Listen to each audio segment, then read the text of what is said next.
I'd have people come to me and say, I want Facebook, but for dogs or whatever, right? Like that's their spec. That's their intent. Right. And like between that and a working product is like the world, right?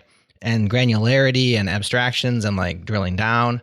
And at what level of abstraction can this synthesis get to? Like right now it's at like 3 lines of code or like down in a function.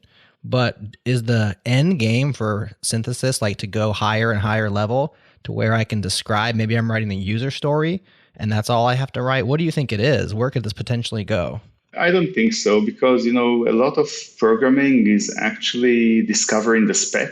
I would say that programming is actually mostly discovering the spec. Yeah, because you don't actually know what you want, right? You don't know what you want until you wrote it and you've seen what it does and say, oh, no, that's totally not what I wanted here, right? And so, Exactly. and this is also why all this discussion of AI replacing programmers and all these things is like, that's not going to happen exactly because the hard part is discovering the spec and the code is the spec. And so this is your real job. Your real job is not knowing the syntax of how to do a certain thing in Python.